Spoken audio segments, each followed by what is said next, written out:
Hello again. Hi, how are you? My hair is a mess. I've been cleaning a bunch because we just had new insulation put in the walls of the house. It's been nuts. Hope you've been great. Let's just jump right into it. I previously mentioned one of the reasons why it's taken me so long to get this video up and running and out to you guys was the fact that I had COVID. It sucked a lot. One of the other reasons why it's taken me so long to get this out to you guys is just, I've been in a deep well of depression. Haven't been able to really focus on anything, haven't really been that motivated to get anything done. And there's a couple factors behind it, but a lot of it just has to do with my own broken brain. So, my bad. I'm back. Another factor in why it took me so long to get this video out to you guys is because between the last video and this one, I quit one of my jobs.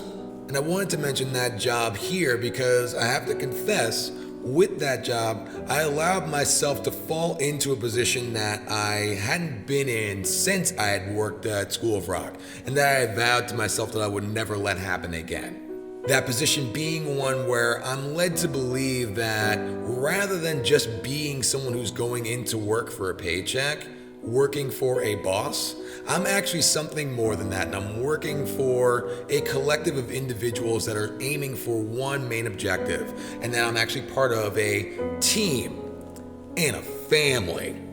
Meanwhile, the reality is that I was working for someone who decided that I wasn't worthy of being a full-time employee, let alone a part-time employee, and that it made more financial sense to have me work as a private contractor, because now they don't have to worry about insuring me or anything like that. And that was great come tax time. But anyway, with all that said, you're going to be hearing terms like team and family being thrown around a lot as I talk through what we're going to be talking about in this video today. Another thing that's worth mentioning is that right after I put out the first video, one of the general managers that I had mentioned in my first video actually reached out to me directly and apologized to me. Apologized for mistreating me and disrespecting me, because they just didn't realize just how affected I was by what they were saying and doing. And to also clarify that a lot of their actions were not based on their own inclinations, and they were actually of the direction of the owners of the school. And we're going to talk more about that kind of stuff as we go along, but as for that particular general manager, I just wanted to say, thank you for your apology. I appreciate it. Now, for those of you that are playing at home and for former coworkers of mine, you may watch this video and find that a lot of what I talk about, as far as the timeline is concerned, will be out of order.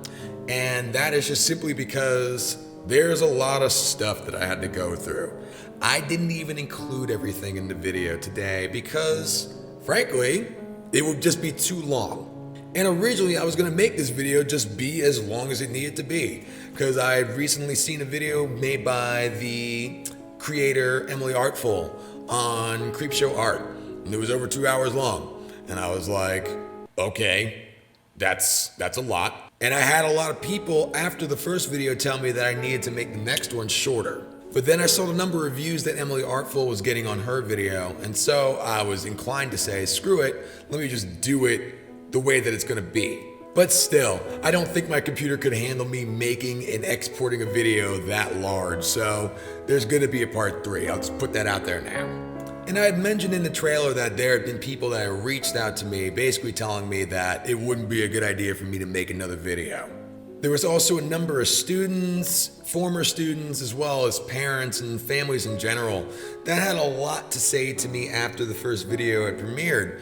And so I was a bit weary about putting out another part to it, just because I wasn't sure if it was going to be received well. And I also didn't want to be misconstrued in terms of anything that I do put out into the world.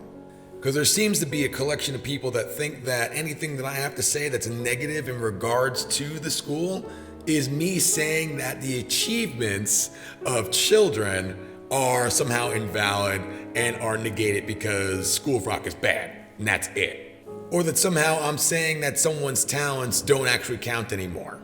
And so I want to say this as clearly as I possibly can so that there's little to no possibility that you'll misunderstand what I'm saying. You've always had the potential to be great. You never needed School of Rock to prove that for you. But yeah, okay, I think I said everything that I need to say as far as going into this video, so let's do that. Here we go.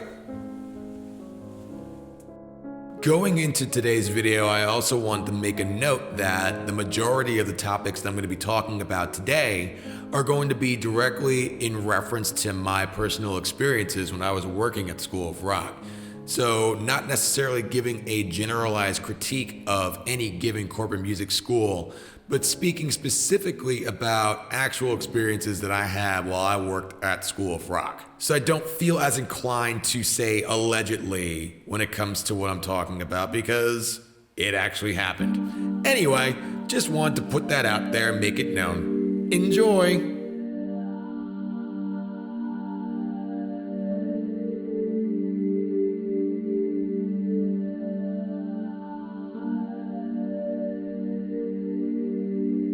Alright, so picking up from where we left off from the last video, let's jump back in on something that I really hated about my job.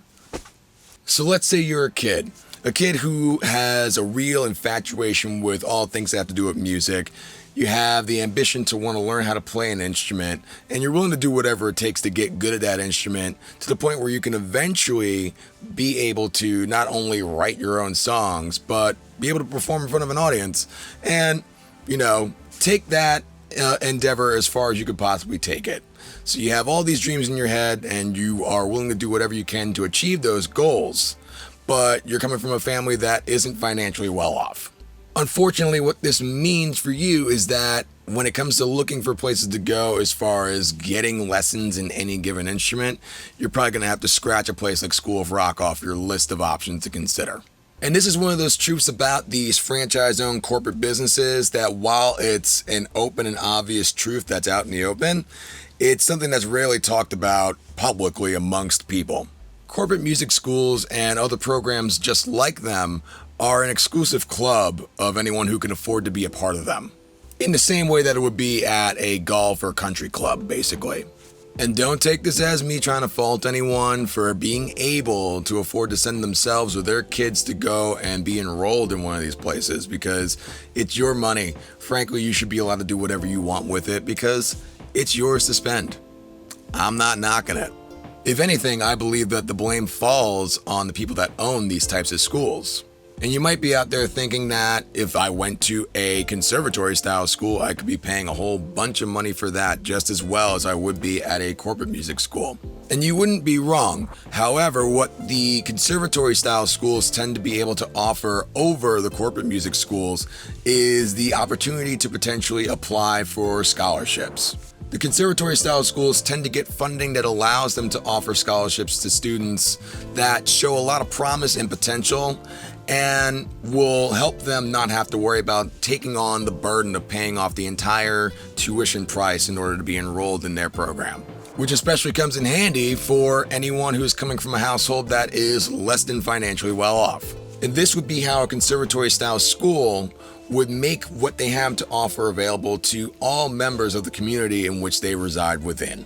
Unlike the corporate music schools that enjoy being viewed as a pillar of any given community, they don't give back anything to the entirety of the community in which they supposedly serve, because they have no motivation to take care of those members of the community that do not have the financial means to take part in what they have to offer in their programs. Now, in the previous video, I put an awful lot of emphasis on the fact that the programs that the corporate music schools have to offer are being directed mostly at kids.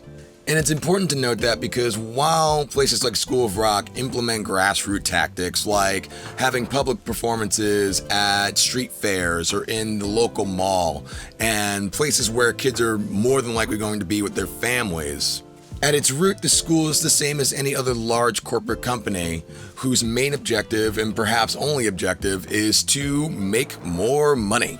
And they're willing to go about achieving that goal by any means necessary, even if that means that their tactics cause more sort of mom and pop music schools in the area to have to close down because they've overtaken the market as far as any possible potential business. And there's absolutely no motivation to assist anyone within the community that they serve that is less than fortunate or that simply doesn't look the part as someone that should be part of their clientele and that they're willing to cater to, just in case they want to plaster that kid's face on a brochure or something. But frankly, that aspect of things isn't really a mystery. Honestly, you can get a good idea of what kind of people they're willing to consider as ideal clientele just from taking a look at the kinds of people they have plastered on their walls. It really comes down to whether you as the customer are willing to acknowledge that fact or not. One of the things that I saw while I was working there that I saw on many occasions was the appointment of older students into a role where they took on responsibilities that essentially would be the same responsibilities as an employee at the school. And this would take place in the form of, say, helping out with a group class that was understaffed. So taking on the role as an assistant to the actual leader of the class, which in very rare occasions, but still in some occasions, would also end up being a course being led by only a student and no actual staff running the class. And it would be instances like that, as well as many others, that for anyone else that was applying to do that job, they would be getting a paycheck for it. They wouldn't be paying to come and do that. And don't get me wrong, there's obviously room to encourage older students to take on a role of leadership when it comes to group classes, but in the way of encouraging them to link up with classmates outside of school to work on complex harmonies and song parts and stuff of that nature so that when they come in for rehearsal, they're better prepared. That makes complete sense. It's also good as an older student to be someone that younger students can see as a positive example of how they should be conducting themselves when they're coming into a group rehearsal. Because it's not a free-for-all, it's actually a period of time where you're supposed to be working on refining the details of the information that you're eventually going to be presenting in a performance, whether it be for any given group like All Stars or something like that, or just a seasonal show. You want to make sure that you're going into an environment like that with the right amount of focus so that you'll come out of it successful.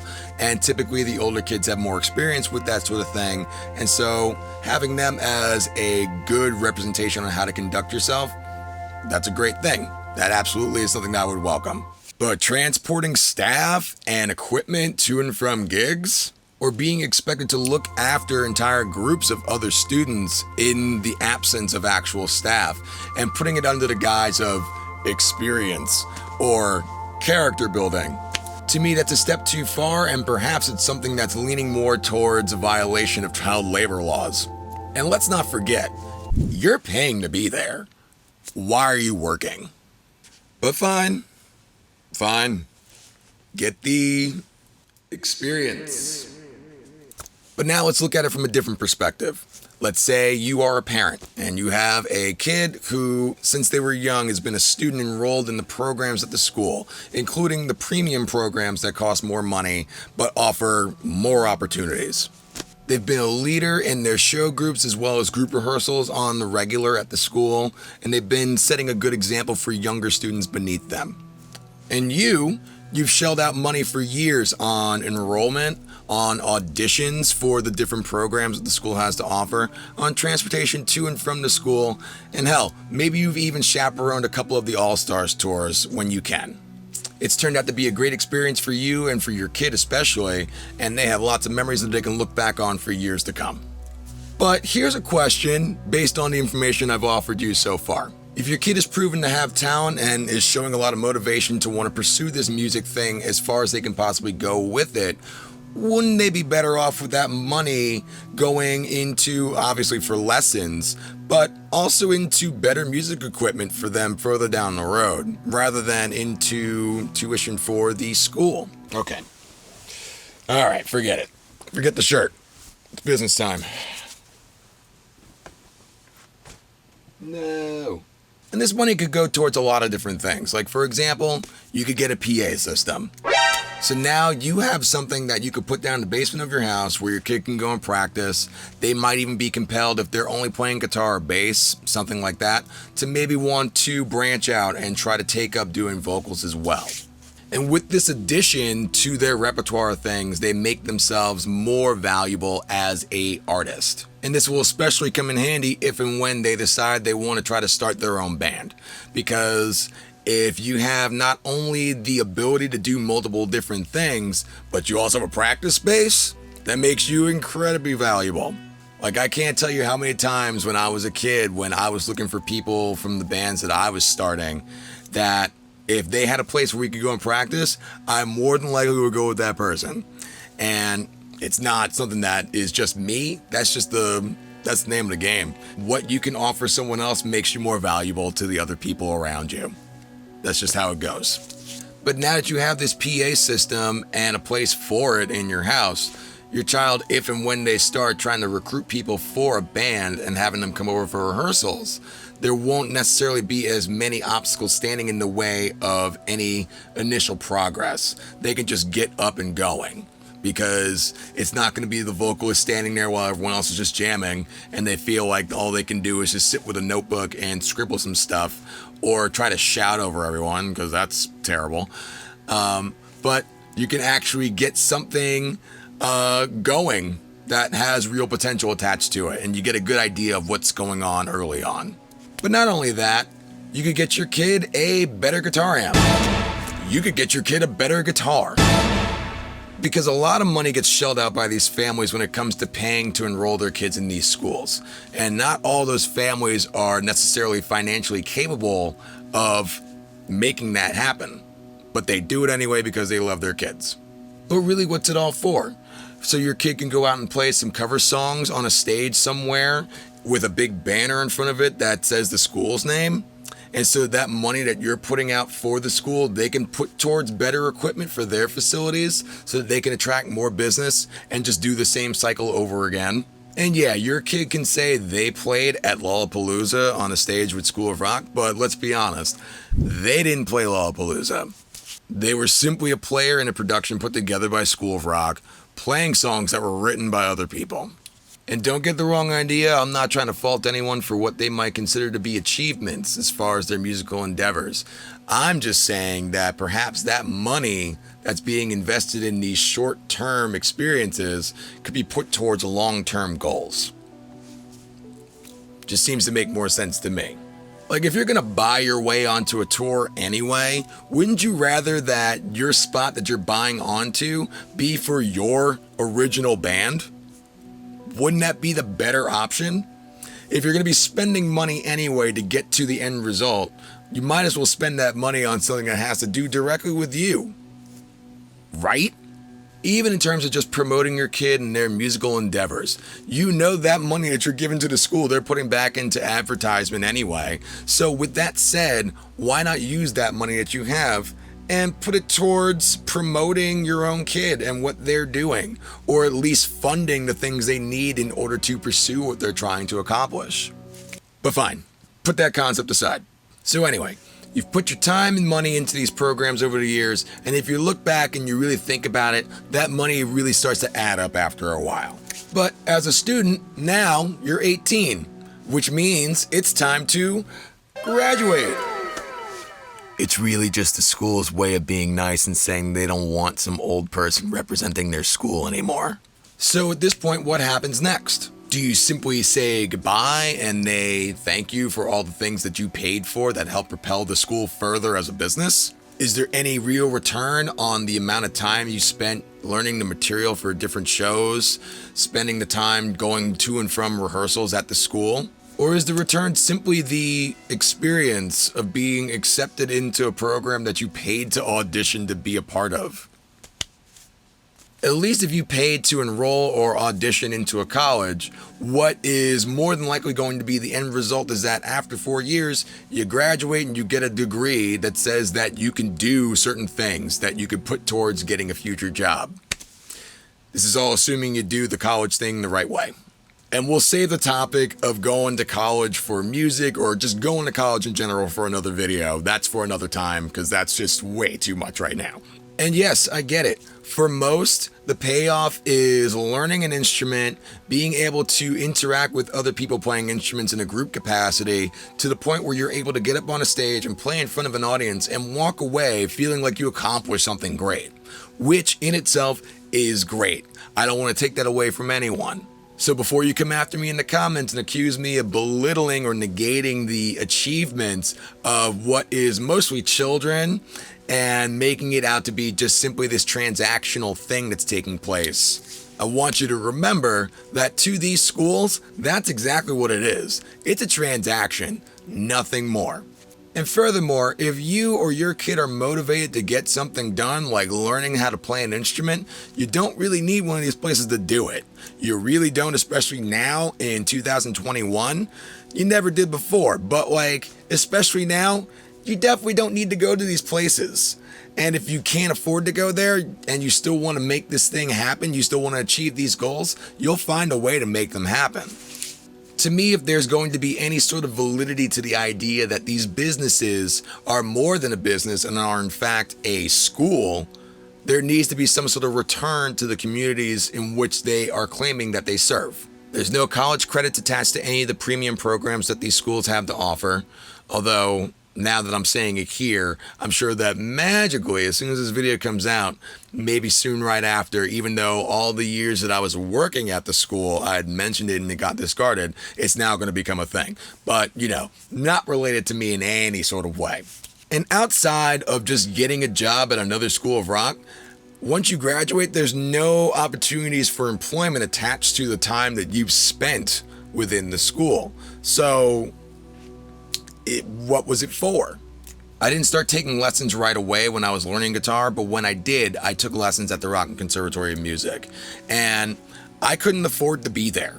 My family didn't have any money, and I wasn't working, so there wasn't enough money to cover the tuition costs.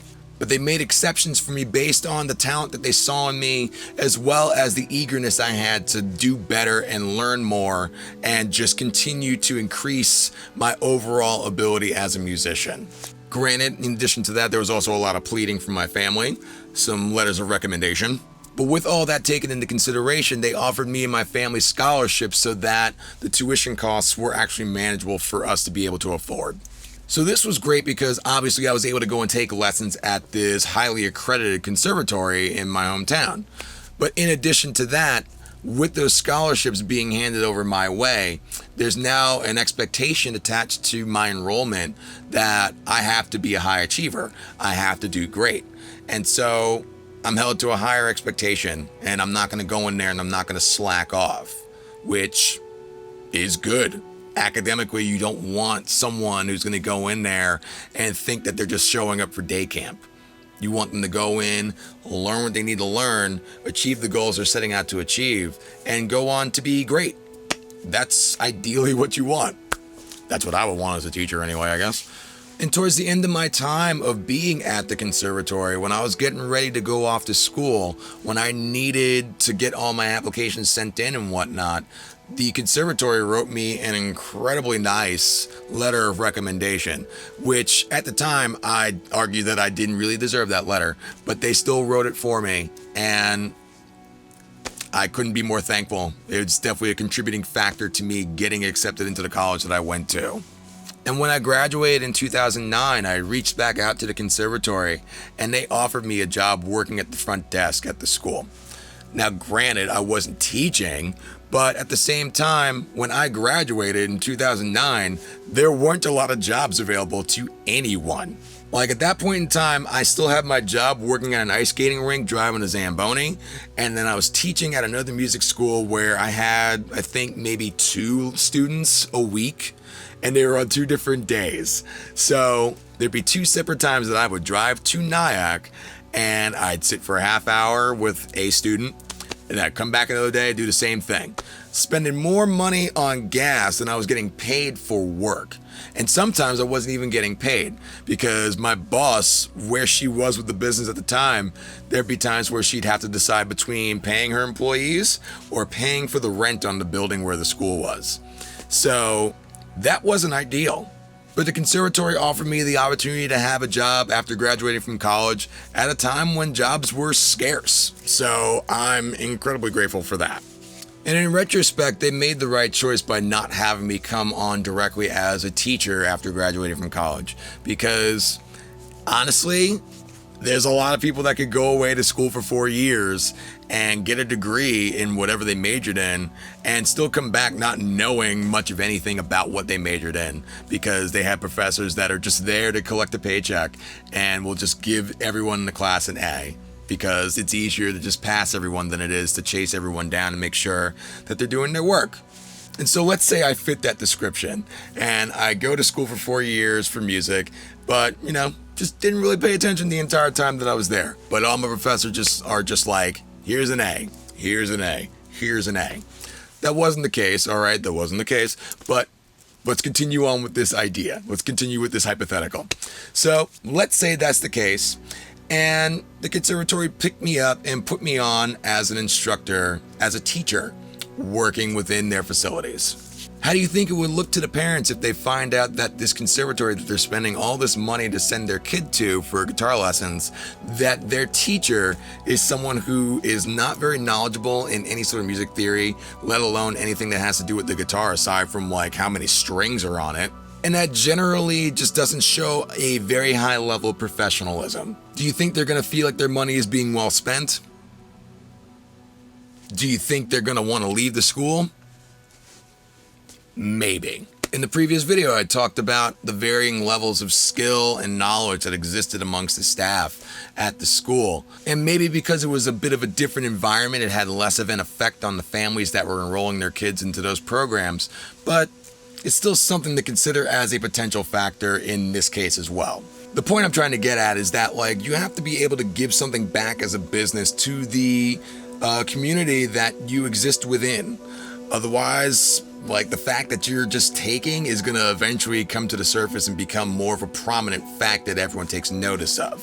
And I think it also says a lot about the corporate music school model in terms of the sort of culture shock I've seen take place in former students once they have left the environment that the school has kept them in for the amount of time they've been there.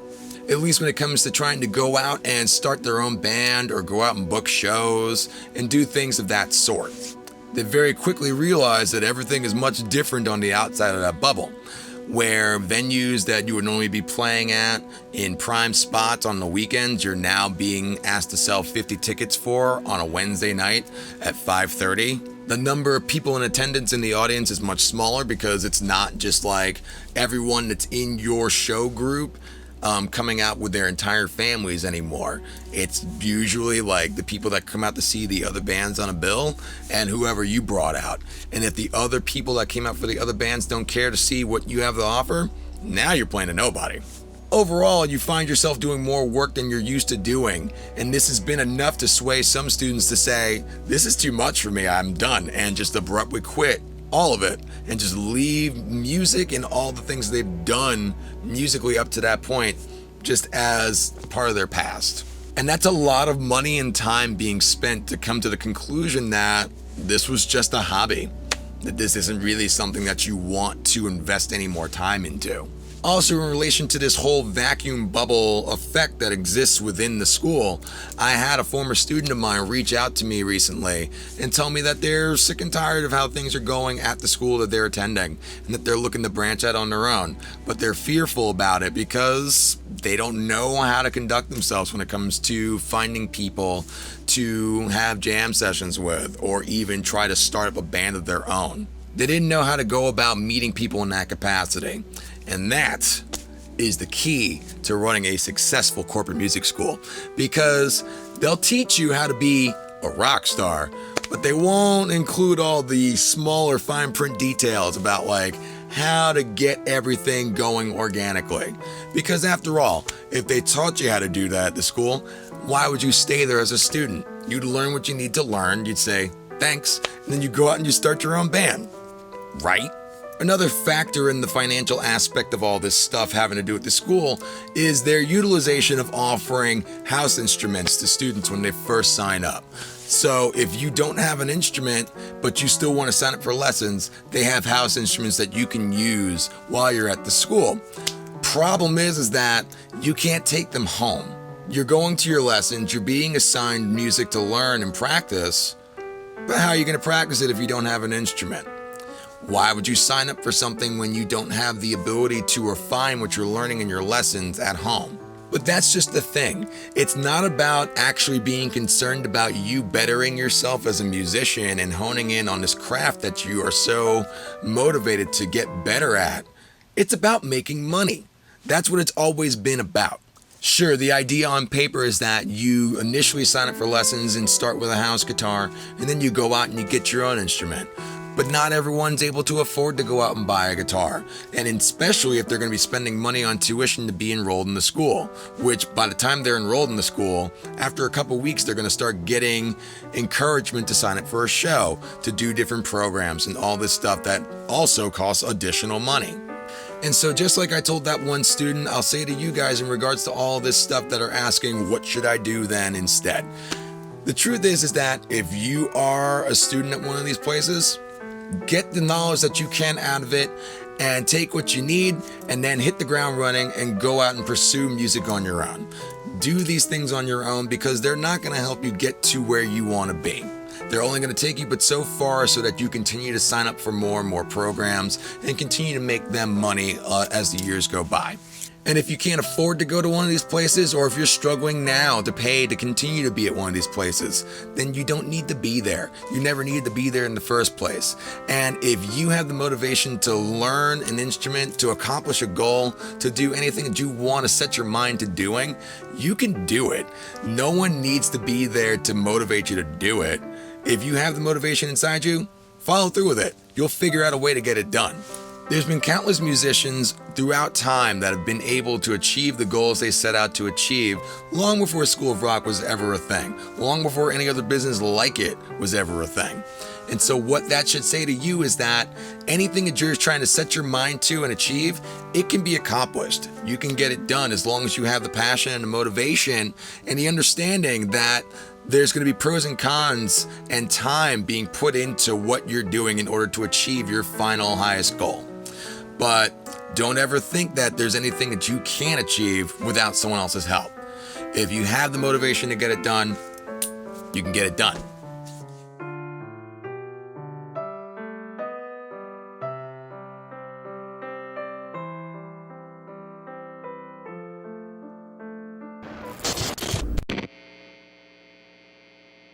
Sup world, this is Miles from School of Rock. I want to show you something real easy to learn on the guitar. It's a little chromatic exercise that helps you utilize all 4 of your fretting fingers and help you implement alternate picking if you so choose to do so. Yikes. Look at that guy. So by now you're probably wondering how I found myself here. When I first came into the school, I came in as a sub. So I wasn't working regular hours, I was on call at all times, but realistically I was available when I wanted to be. But eventually I was offered a regular job after my manager had seen how often I was just available to come into work. And I got along with everyone at the school, the students, their parents, as well as the other teaching staff. And so I was happy to take the job because I was doing something that I actually enjoyed doing. And because at the time my son was still fairly young and I needed to make sure that I had some sort of financial stability so I could make sure that I could provide for him on a regular basis. And because when I was young, my family had instilled the idea in my mind that when you go into a place of work, that you put your all into your job and you work that job confidently so that when management sees how much effort you're putting into the work that you're doing, they'll take note of that, especially if you approach them at a future time about a promotion or a possible raise. It was because of those factors that when I went into that job, I was more than willing to take on whatever hours were given to me and to take on whatever challenges were presented to me in the form of programs to run, different outings to go and take charge of, whatever the case may be. Whatever they asked me to do, I was willing to do it. And so because of my optimism and my ambition to do a good job at my job, that sort of served as the springboard towards me being propelled forward as the golden boy of the school for a little while. During this time, the ownership of the school was starting to switch hands and there were different managers being put in place and stuff of that nature. And during all that going on, management and ownership have reached out to me on a regular basis to check in with me and discuss matters that had to do with the school. And it worked out pretty well because I was being kept in the loop as far as what changes were taking place at the school. And in addition to that, I was being invited to family parties. And I was even positioned to be the star of a publicity stunt the school was putting together to break the world record for the world's longest guitar solo. Yes, that's a thing. I was the one that they seeked out when it came to finding coverage for lessons, but I was also someone that they would call upon for other positions that they needed filled as well, like having someone come in and assist with opening a new school location by doing trial lessons and talking to the families that were coming in and checking out the school, trying to encourage them to sign their families up to be part of the program at the school. I felt like I had a real sincere bond with these people, and so because of that, I was myself around them, and I shared my honest opinions about the school and things that I thought that they could do different or do better. And if I ever presented any problems at the school as far as like equipment that needed to be replaced, or things that I thought that needed to be refined in terms of getting them to work more efficiently, they would either be fixed immediately or they would be noted, and I'd be assured that they'd be addressed very soon after I initially presented them. I was part of a team as well as a family. And while things were fine for a while, eventually things started to change for the not so good. Around this time, the GM that was in place had pretty much been forced out of their position at the school. And the owners of the school achieved this by putting unnecessary pressure on this manager to achieve sale numbers that were unrealistic for the location of the school and the time of the year they were expecting these numbers to be hit. And on top of that, they just made it a regular thing to make it near impossible for this manager to do their job. So keep that little tidbit of information in mind, because you may hear more stories like that further down the road as we go. And around this time, the general manager that they brought in is the one that I had mentioned in my previous video, who had managed to deeply offend me almost right out the gate when I first met them. And this was done in front of the owners of the school, so it wasn't like it was some sort of mystery to them about what I was upset about. And so because they had witnessed firsthand one of the instances that I had complained about to them about this manager, I figured it would be something that would be addressed accordingly, or that it would at least be enough to get them to want to come in and examine the situation further, just to get a final idea of what's actually going on at the school. However, this wasn't the case. Instead, around this time, both of the owners of the school decided that in response to my complaint, that they were going to stay relatively quiet and make themselves less available to be in contact with. And it wasn't just the one incident either. There were numerous other occasions that had taken place either in front of my students or in front of the parents of students, to the point where even parents would directly address this general manager and let them know that they were acting in a way that was inappropriate. Like, they would talk to me in front of parents and students about how there were new deductions as far as child support being taken out of my paychecks that I should know about, as if we couldn't talk about it in private. And just things of that nature that either didn't need to be publicly displayed because it's no one else's business but my own, or that just aren't appropriate for the workplace. And this was all in addition to the push to try to get all the teaching staff at the school to start cleaning the school, including the bathrooms, as a way to ensure that they would get paid still for when they had no-shows as far as their students. But also around this time, the other addition that was being introduced to the staff was the implementation of contracts.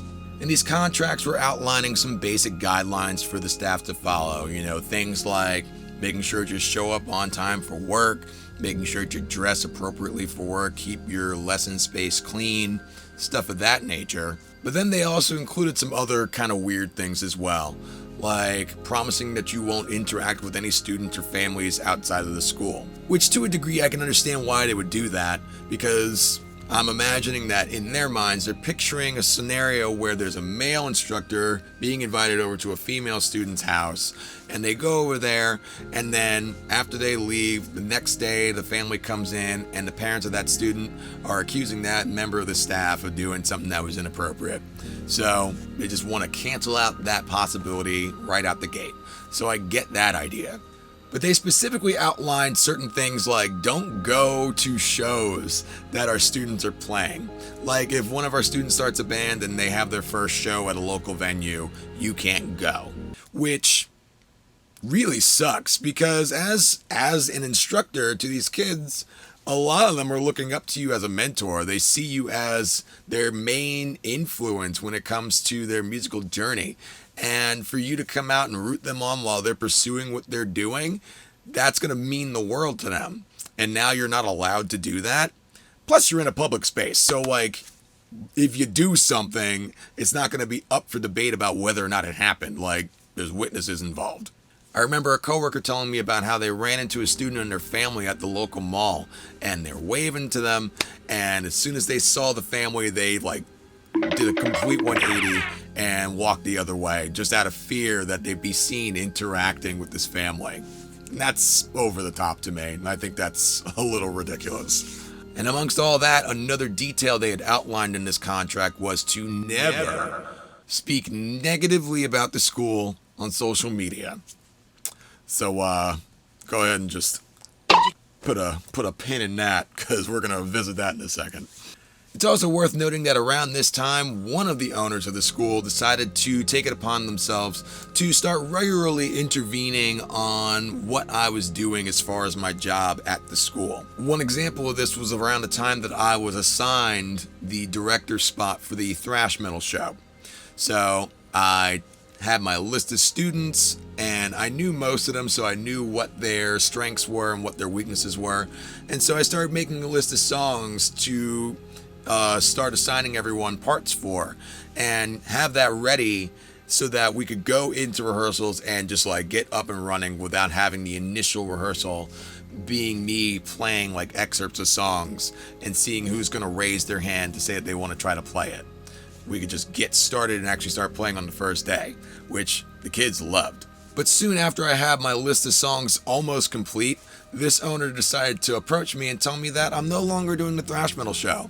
Now my show is going to be an Iron Maiden versus Judas Priest show. So while I was frustrated because I had pretty much already figured out my entire set list as far as the parts that each individual student was going to be playing on each song that I specifically picked for this show theme, I also knew in the back of my mind that when it comes to Iron Maiden and Judas Priest, and for the record, don't come after me for this, I'm not trying to shoot shots, I'm just saying, when it comes to Iron Maiden and Judas Priest, there's probably about 6 songs that I can get a group of young kids to be able to not only play physically, but be able to have easy enough access to that they can either learn those songs in their lessons or go home and look up tabs for those songs online. I can't teach everyone myself. And so if you're throwing this sort of difficult situation at me, it doesn't just make things harder for me, it's making things more difficult for the students as well. So again, I'm not saying anything about Judas Priest or Iron Maiden. I'm just saying that there's easier songs within the realm of thrash that I can teach the kids. Alright?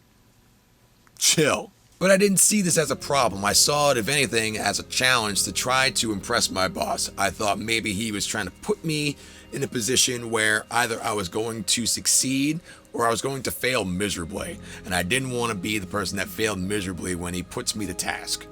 So I went forward with the Iron Maiden and Judas Priest show. And it was in this show that the group that I had mentioned in my previous video on this topic that performed the Trooper that ended up going to the Best of Season show, they were the kids that were in this show.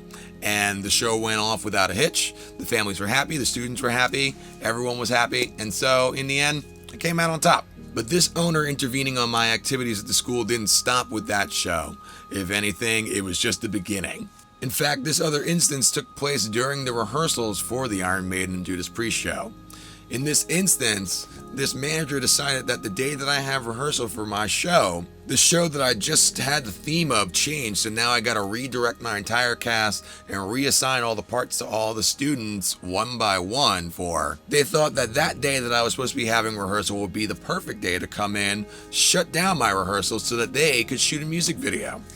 To which, I get it, it's your business, you could do whatever you want with it whenever you want, but a little bit of consideration for me as a member of the staff of the business that you run, I think it would just make sense to have that.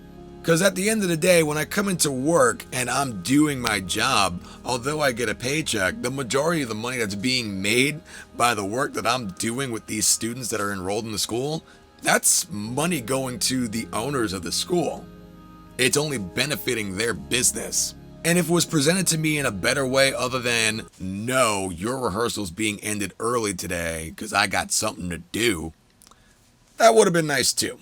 And maybe this is just my opinion, but maybe if you canceled my rehearsal for something that was good, then maybe I'd feel better about it. You know, something better than this. She was more like a beauty queen from a movie scene. I said, don't mind, but what do you mean? I am the one who will dance on the floor and around. She says, I am the one who will dance on the floor and around. And this is where I tell you, the audience, to not go and find the video and leave rude comments or dislike it or anything like that. At least that would be what I'd be telling you to do, but I don't have to because they disabled comments and likes on the video.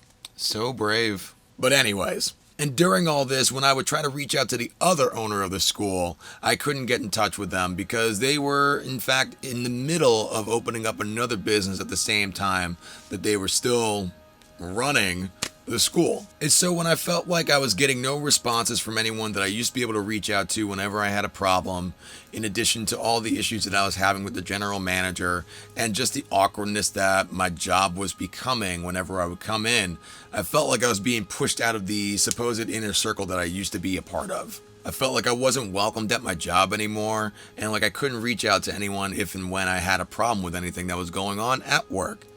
And so, in response to all of that, I started to talk about it online. And yeah, I know, I shouldn't have done that, but I was younger, I was hurt, confused, frustrated, and I felt like I had nowhere to turn, and like even when I was winning, I was treated as if the situation were otherwise. And as far as my influence over what happened at the school, it's not like I had any sort of platform at the time that would cause any considerable sway to the school's business overall. And I wasn't even local to the location of where I worked, so I didn't see it as significant. Most of what I was saying was like, F this job. And I had multiple jobs at the time, so who's to even know which job I'm referring to?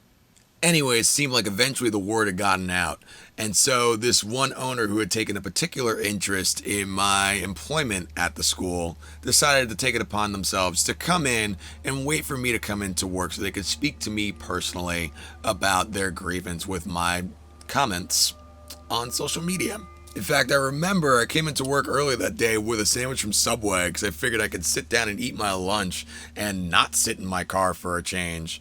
But instead, as soon as I walked in, I'm greeted by the owner of the school standing there and saying, "Hey, come with me, let's go talk. And then bringing me to my room, which at the time was a very small, square-shaped room, and they were sitting very close across from me, doing this sort of thing, kind of like pushing their biceps out, trying to flex on me, you know, to let me know that they mean business. That, like, if I don't go along with what they're trying to say to me right now, it's gonna end bad for me. But with this interaction, they wanted to really stress the importance of sticking to the guidelines that were outlined in the contract that I had signed. And this is when it came out that I didn't sign the contract. And this is a point that I want to make here because it applies to everyone, not just musicians, but do not sign a contract that you don't agree to. I, as well as countless other musicians out in the world, can tell you that there's no benefit to you signing a contract that you don't agree with in terms of the terms. The only person that's benefiting in the end of it is the person who's making you sign that contract. So if you don't agree with it, renegotiate the terms of the contract or just simply don't sign it. And if you're going into a job that makes you feel like you need to sign what's essentially an NDA, and like you have no other option but to sign if you want to keep your job, that should be a red flag about whether or not you should stay working at a spot like that. To me, it gives the impression that you're saying, yes, by all means, subject me to circumstances and situations that I'm not going to agree with and I'm not going to be happy with dealing with, but now I feel obligated to do so just so I can keep my job. So if that's the case, don't work there. Don't work anywhere that makes you feel that way. Anyway, at this point, I pretty much said goodbye to the possibility of still doing that world record thing. No, I don't think it was an option at this point. So was I fired on the spot? No. At this point, I was making too much money for the school, and I had my hands in too many different pots as far as different programs and individual lessons that I was teaching, that if they were to abruptly dismiss me from the school, that it wouldn't cause a significant hiccup as far as the business and regular routine of the goings on at the school. Especially since all I was truly guilty of doing was just being upset with my job, because no one who runs my job is listening to me when I have problems that need to be dealt with. And as far as not signing the contract, as far as I'm concerned, I was doing what was best for me as an employee and as a person. I know that if I'm being subjected to situations and objectives that I don't agree with undertaking, it's not going to benefit anyone that I'm serving. But still, this owner was not happy to learn this news. And soon after that, there'd be a confrontation between the general manager that I was having issues with and the owner that I'm now having issues with. They would get into an argument, and the owner would dismiss this general manager and then take over the role as the general manager at the school, in addition to being part owner of the school. So great. So they loosely took on this role of general manager, and I was promoted along with a coworker to the position of assistant music director. The school now needed help as far as matters on the managerial side of things, and for some reason it made more financial sense to have 2 assistant music directors than to have 1 singular music director, so we both got promoted to the same position. Which, long story short, wasn't actually true. I was only told I was being promoted so that I would agree to take on more work than what was expected of me, with the promise of like a $2 raise to what I was already making at the school. And after some time, that raise was actually taken away from me, and then there was an effort being made to try to convince me that I was never actually promoted in the first place. And this wasn't the only time this sort of thing happened. This happened on a number of other occasions as well, where I would be promoted to a new position with new responsibilities and new hours and new pay. And then a couple months would go by, and then I would be in this position where I'm saying, what happened? And the owners of the school are trying to convince me that what I was told months ago never actually happened, and that I just misunderstood the agreement that was initially established. An example of this was when I was appointed to the position of director of house band. House band being the program where some of the more advanced students are put together as a group that goes out and performs at the mall and at street fairs and at all these public settings in order to attract new business to the school. At the time that I was brought in as director of house band, it was the summertime, so there were no kids available to actually do any of these gigs. We had, I think, maybe 2 singers, maybe a guitar player, a sometimes bass player that wasn't always available for each of the gigs that we were assigned, and no drums. And as a director of the house band, I felt like it was my responsibility to kind of fill in the gaps where we didn't have the instrumentation that we needed otherwise, just so that these kids aren't going out and doing these gigs and leaving feeling like they made a fool of themselves. And so when we didn't have guitar, I would jump in on guitar and fill in the gap there so that the songs that we had in our set list could still be performed without any sort of hiccups along the way. But then the owners of the school had a problem with that because they felt that it should only be the kids performing and that there should be no intervening as far as staff, because they're trying to put a spotlight on these kids. Which, in any normal circumstance, I agree with, but in this case, we're shorthanded. So really all you're doing is just like allowing these kids to potentially go out and look stupid in front of their neighbors. So, I don't know, I don't see much benefit to that. So fine, I fell back as far as guitar was concerned, and we figured that out. But as far as percussion, we didn't have anyone on drums. And so early on, I reworked the set list so that we could do more of an acoustic set when it came to doing these outings with the house band. And at these gigs, I would bring a tambourine just so that the kids had some sort of reference point as far as a tempo to play along with. But I knew that eventually the house band was going to need someone to actually be dedicated to playing the drums. And so a parent reached out to me saying that their kid wanted to audition to try out on drums for the house band. We needed drums, and so I said, sure, let's set up a time that I can watch. I'll give your kid a list of songs they can try to play, and depending on how they do, we'll go from there. And this kid did great, so obviously scooped him right up. House band, there you go.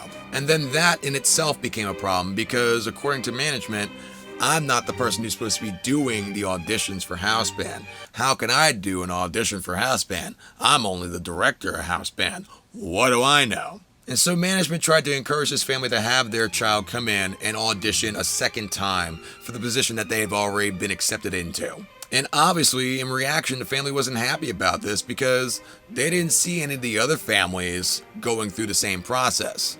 And it just so happened that this family that's being asked to do an additional audition is one of the few families that's not white. So, conclusions were drawn. I'll put it that way.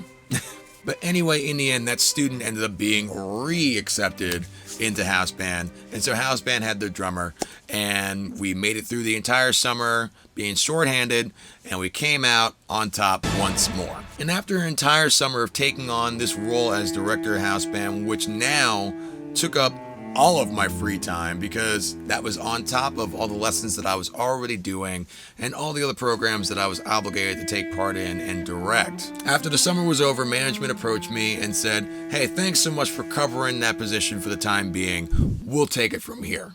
To which I said, "Am I being demoted? I thought I was promoted to house band director. Am I getting my position taken away? What happened?" To which this owner said, I never intended for you to be the permanent house band director. I never said that you would be.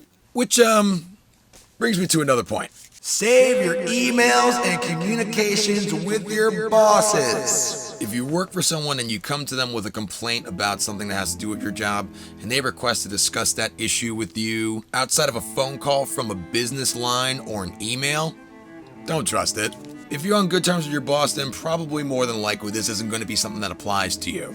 But if your boss, as a response to you voicing concerns about something at work, or you showing evidence that they're trying to change the narrative about something that they had previously promised you as far as your position at your job, it's because they want to take you somewhere where there's going to be no documentation of the dialogue that's exchanged between you and them. It's because they're going to say some stuff they don't want repeated later on.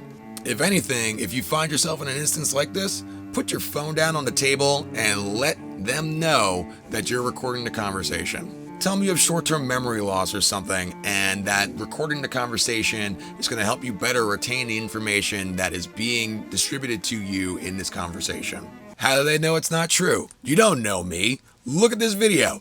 Look at how many cuts I put in this video. You know how many times I've had to look at my script to remember what I wrote? It's a real thing. And if they're not trying to do anything shady or manipulative in the first place, then it shouldn't be a problem that the conversation's being recorded. And if that all seems like a lot of trouble, compared to the amount of trouble that comes along with working in undesirable conditions for inadequate pay for a boss that you don't feel like you can express your concerns to, because you were weary that voicing your opinion about anything was going to put your job in jeopardy. And so now you've allowed the doors to be open for your boss to constantly and continuously step all over you and put you in circumstances that you don't agree with and you don't feel comfortable with, because he knows that you're not going to speak up or say anything. Seems like a lot more trouble to me. I'm just saying. But anyways, I kept all the email communications between me and the owners of the school as well as my boss, so that when these instances would come up, that they would try to present the situation as being something different than what it actually was initially when all the agreements were settled upon.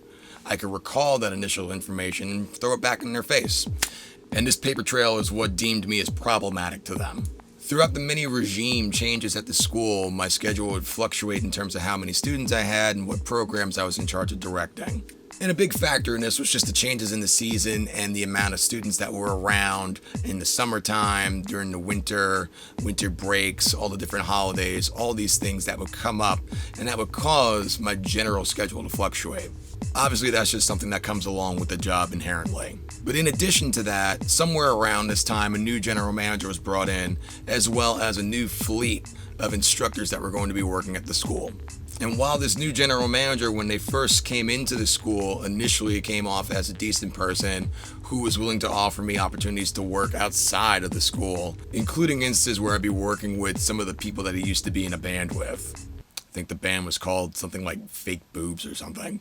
Regardless of that factor, the owner of the school that had a problem with me still had a problem with me, and at this point had a red target painted on my back. And so any opportunity to limit the amount of hours that I would be at the school, they would either take upon themselves to implement, or they would send this new general manager out to make sure it happens for them. And even so, for a long time I kept my head above water even with all this stuff going on. Because, not to sound conceited, but I know who I am. I know that I'm a good worker, and I know that any business that I work for and that I represent, I bring value to because of my good work ethic and for the positive interactions that I have with customers. I was always that guy that if I saw a coworker who was running a group rehearsal and the kids in that rehearsal were being especially unruly, that if I had a free moment, I would go in there and I'd assist them. I wouldn't worry about getting paid for that time. I'm just trying to help the greater good of the school. I would cover lessons for coworkers when they had other opportunities outside of work to go and take care of. And when things slowed up as far as work at the school, I would simply go and pick up hours somewhere else. I rarely ever had any trouble finding work anywhere else, but I didn't want to just up and abandon the students that I've known for all these years while I've been at the school. And so I always managed to make sure that working at the school was still part of my regular work schedule. And also during this time, the school was actually being relocated to a new building, and the move itself was anything but smooth.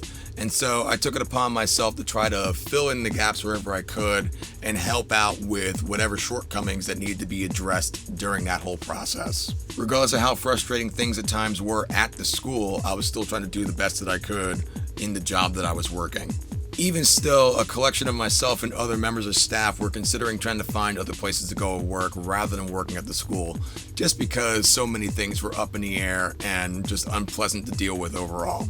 And so it was around this time that this new general manager was taking it upon themselves to go to me and other choice members of the staff to approach us and give us special gifts, just as an incentive to stick around at the school. It was, as they put it, a gesture of gratitude for all the hard work and good job that I've been doing at the school all this time. And this gift would be in the form of a handshake that happened to have a couple $100 bills inside between both our hands. Which at the time, considering my financial circumstances, those bribes, I ate those right up. As did everyone else who was giving consideration to leaving the school because everything was just such a mess at the time. However, eventually I decided that it wasn't a good look for me to continue getting these payments under the counter, as in previous jobs I've been accused of stealing when in fact that wasn't the case at all. And with those previous instances in mind, I didn't want to have to deal with a similar situation at this job. I also just didn't like the feeling of being treated like a prostitute. And so I left my boss a note on his desk, basically just saying, thanks, but no thanks. While I appreciate the gesture, I just didn't feel right taking this additional money in this context anymore. Well, my boss did not like that I left him a note with the money that he gave me and confronted me directly about it and asked me what my problem was. Why you gotta disrespect, bro? I do respect you, bro. Show some respect, bro. I do respect you, bro. Stop disrespecting, bro. I respect you, bro. Okay, I respect you too. Okay. And even though I tried to explain myself and that I wasn't coming from a place where I was trying to be rude or trying to offend them, they didn't seem to understand where I was coming from. And so from that point on, any bonuses that I got weren't in my paycheck or in the form of cash. They were instead distributed to all the members of the staff in the form of Amazon gift cards, which at the time, Amazon didn't have any connection with any sort of grocery stores. So using that money to buy groceries to feed my kid wasn't an option anymore. And by distributing the money as these Amazon gift cards to the entire staff, more than likely they could be written off as a business expense for the school. The dynamic overall at the school was completely off, and I'm pretty sure that the owner of the school that had it out for me was in my boss's ear constantly, just trying to get me out of the school by any means necessary. And so with that, my hours continued to fluctuate. And so in response to that, I picked up hours at other places to work in the meantime to substitute for the money that I wasn't making at the school, which I suspect became apparent to everyone in management because after a while, I started getting scheduled on days that I previously said that I wasn't available to work. Or I'd be scheduled to come in and I'd have a lesson early on in the day and then have a long gap of time in between that lesson and my next one, just so that I wouldn't be available to go and work anywhere else, and I had to stick around at the school and just sit and wait for my next student, not making any money in the meantime. This is something that happened so often that eventually there was a day that during one of these 2-hour breaks, I decided that it would be a great idea to do a live stream on Facebook, just asking everyone who was tuning in to request a song for me to try to cover, and also just mentioning that I had 2 hours to kill while I was at work, not making any money, which I'm sure management just loved. And the circumstances being what they weren't anything that was unfamiliar. It's something that I'd seen happen to other members of staff before on a number of occasions. And the intent behind it is to either get you to conform to what they're expecting you to do as an employee, or to compel you to finally give up and say, forget it, and just quit. But at this point now, I'm financially dependent on the school and the paycheck that I get from my work there. And also, I've just decided that I'm going to stick around because I know that it makes members of management upset that I still keep showing up.